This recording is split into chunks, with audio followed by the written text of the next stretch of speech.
Okay, we're restoring this antique door, and we just got done putting these new brass plates on here that I got at a hardware store.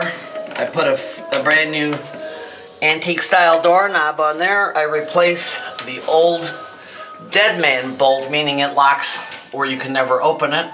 It also has a key on the inside. You want security, you want somebody breaking the glass and turning this turnstile, and then they're in. But if you have one that has a key inside, take a look here. I just put on a new door sweep, and if you take a look underneath here, it's a ½ inch inside, and it really seals the door real good on the bottom.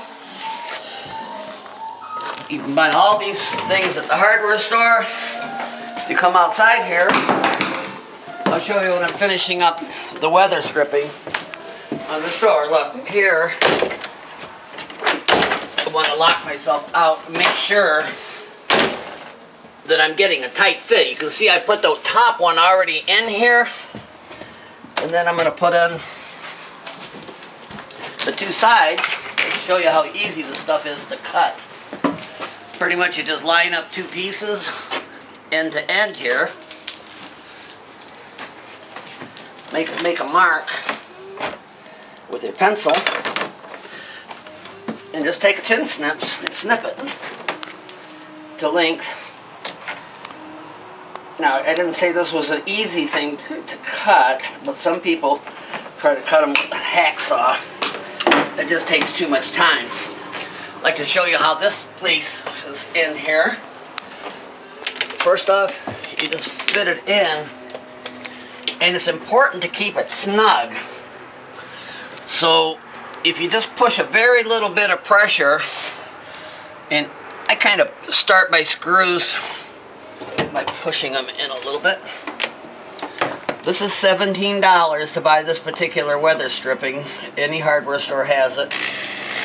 And I like the screw-in kind better because they're forgiving. If you buy the kinds that have the nails on them, once you put the nail in the wrong spot, you almost have to trash the item.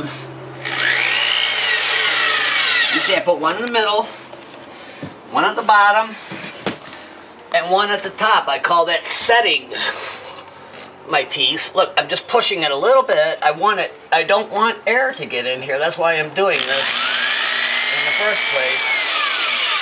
And now you just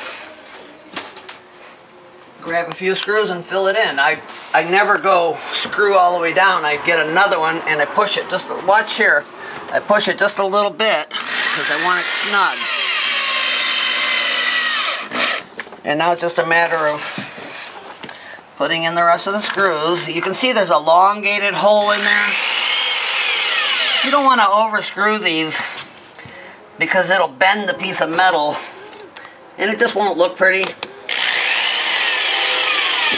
Now this is an 80, 90-year-old door, and if you take a look here, you can see I took out all this old weather stripping here. And you can see here, I repainted this, but I took out all that old weather stripping there. And you just keep watching as we remodel anybody's old house. Thank you very much for watching. Okay, get back to work here.